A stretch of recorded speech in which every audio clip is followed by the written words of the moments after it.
So basically, I was raped when I was 22 years old, and I was living 3,000 plus miles away from home. And my co-workers wanted me to go to the police and go to the hospital and get an examination and press charges. And I knew how victims of rape were treated. I knew about victim blaming, and I did not want to go there. I was terrified. So I ignored it. I stayed silent. I didn't say anything. I hid that inside me for 20 odd years. I didn't think about it. I forgot it even happened. They call it repressed memories, and I repressed it for 24 years. And when I was in graduate school a few years ago, something somebody said in a class triggered me, and I just remembered everything. And then it just started haunting me. I had nightmares and cold sweats, and I was reliving the whole thing over and over again in my mind every day, and it was just horrible. It was just absolutely ugly and hideous. And I knew I had to do something. I knew I had to get help. So I tried to get help from some other counselors in the community, but they weren't trained in trauma. They weren't trained in helping people with sexual abuse. And I didn't get the help I needed. So then I asked some people I knew who had some experience with helping people with sexual abuse, and they suggested I call SAVA.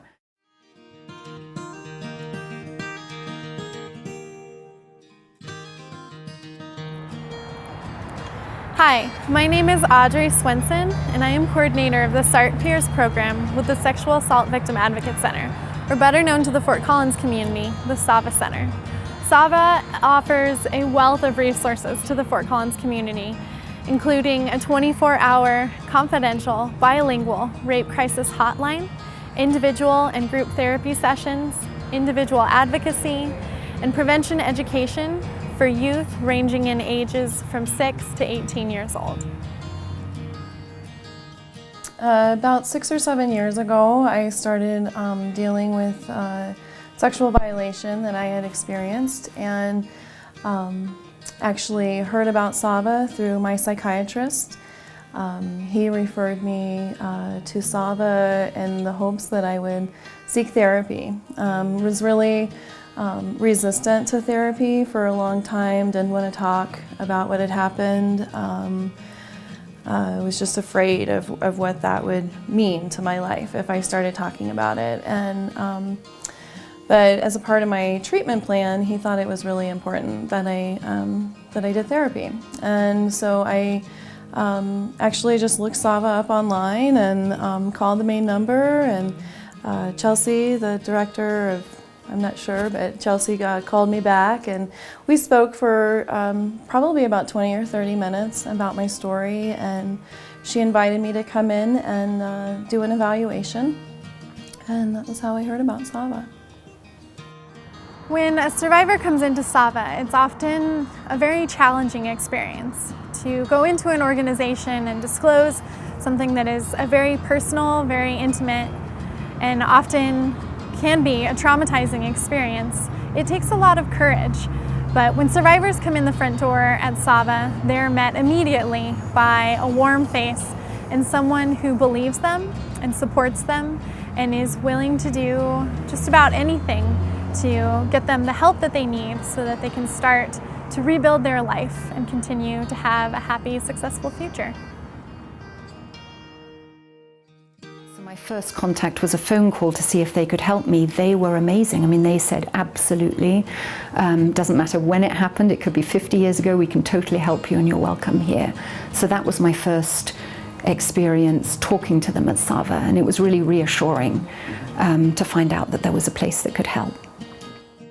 I'm Jennifer Jones. I'm the Executive Director of the Sexual Assault Victim Advocate Center.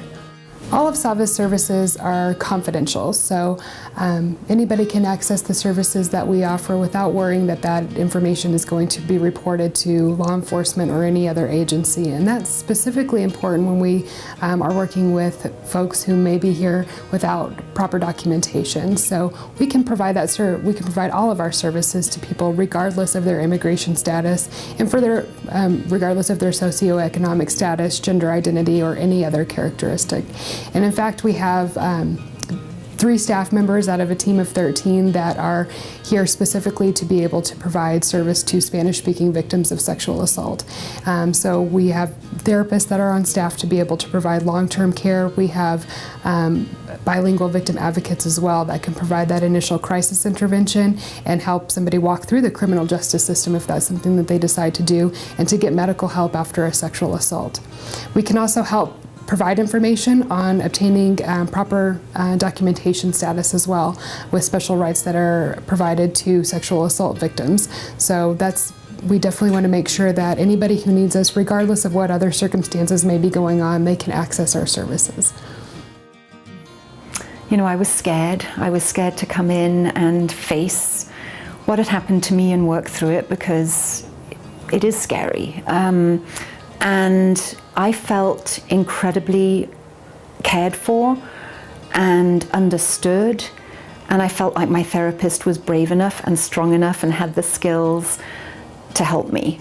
And that was just so reassuring. I just really felt confident and comfortable that I was going to be able to work through this with her.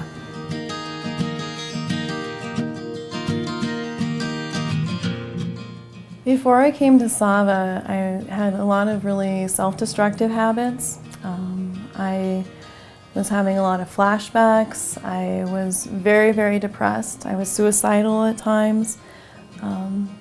Didn't know what to do with the experience that I had had and the impact that it was having on my life in terms of flashbacks and impact on my sexuality, my relationships.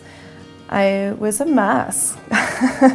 Felt like I didn't know where to go. I didn't want to talk about it. I was very shut down. And as a part of the process of healing, I think what happens is just verbalizing your feelings, talking about the experience, makes it more manageable. I feel like I was in a place where I thought I will never heal from this. This is the burden that I will carry the rest of my life, and there is no way that I can ever move on. And what I started to experience was that the impact was that I had more openness with my relationships. I was able to talk openly about what had happened. If someone would have asked me to describe the experience that I had before I came to SAVA, I wouldn't have been able to do it. And just the experience of talking about it and just made it feel more manageable.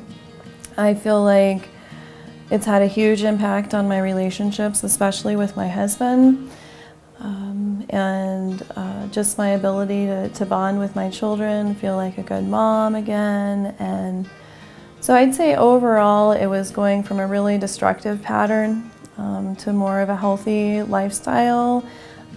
Even just basic things we worked on, you know, just eating well and drinking water and starting to really take care of myself in a way that I had never been able to do, because I was punishing myself all the time for what had happened and didn't feel like I had a right to heal. Therapy is not easy. It is very difficult to face your past and things that have happened to you or ways that you've reacted. It's really difficult to do. And so my therapist was gentle and kind and caring and very strong and was with me every step of the way. And I think the thing that helped me the most was her encouragement and holding me accountable. So she would give me sort of homework assignments, and sometimes they were very difficult to do. Not difficult in that they were long-winded or but it was just hard because you had to dig inside of yourself so deeply and face your fears and your demons. And by doing that, I know that that really catapulted my recovery and my healing from being raped. You know, I didn't feel like I needed to come to therapy anymore. I felt like I had worked through everything and that I had become stronger and felt more powerful and happier and just had control of my life. I felt like I had good boundaries, healthy boundaries, and had the ability to say no and really mean it. So it was more I don't think you suddenly decide, oh, I'm done and this is it, because I actually said I was done and I ended up going back 2 or 3 more times. Not every week, but maybe every other week or once every 3 weeks as things came up. But I knew that I didn't need to come anymore. I just felt it. I knew that I had got what I needed out of it, and I was really grateful for that. When this first came to light, there's a lot of anger, I think, that goes through, I think particularly for men. There's a sense of vengeance and a sense of justice that many people feel. And I don't think those are healthy thoughts. I don't think they're good thoughts. I don't think they build a relationship, they build a marriage, they build a partnership. I think that my feeling going into it was, having no experience with something like this, I felt really lost. I felt lost in how I could support my wife. I felt support on what was okay and what was not okay to talk about or not talk about. And so I've learned through the process at SAVA that there is hope. And I've learned that you can actually become stronger. And I think that's what's been very important and has led us closer together since this occurred. In addition to our therapy sessions, SAVA has an extensive prevention education department that works in partnership with Poudre School District to provide students in high school and middle school with extensive education around sexual assault prevention, healthy relationships, boundaries. Started out with the survivor readings, the same way that we do our presentations, and it's an actual story of someone who went through sexual abuse read to you by one of your peers. And that just hit me like a sack of bricks, because it immediately just let me know this is something that's real and affects people, and it's not just kids in the hallway screaming, "He raped me."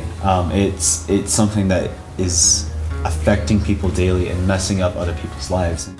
It takes a society to change what is wrong now, and what our views about women, our views about sexual assault, and if I can do that one classroom at a time, that's really meaningful.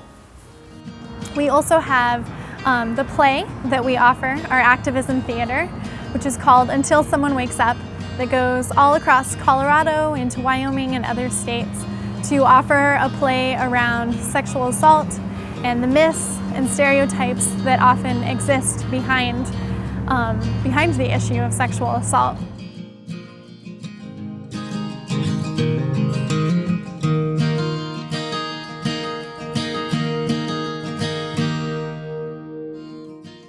If SAVA wasn't around, a lot of people wouldn't have the support that they need to be able to overcome the crisis and the trauma that happens as a result of sexual assault.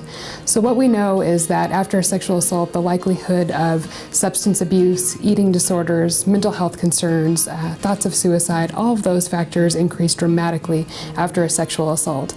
And without any help, the likelihood that those are going to continue are significantly increased.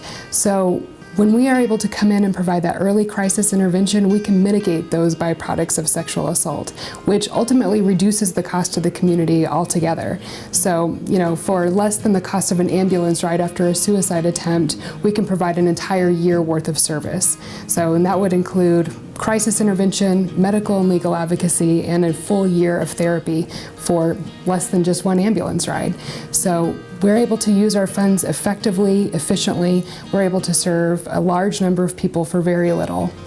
In addition to that, we have prevention education programs that are also extremely affordable, especially when you consider the broad community impact that we have when we are preventing assaults in the first place. So we are fostering a generation that's less tolerant of sexual violence and that's more supportive of their peers and understand the dynamics of sexual assault, which will help in the future to reduce the impact altogether, which is saving the community the cost of law enforcement for responding to sexual violence crimes and all of the other services that are provided through the criminal justice and medical system alone that are a lot of costs that the community members absorb whenever we have a continuance of sexual violence in our community.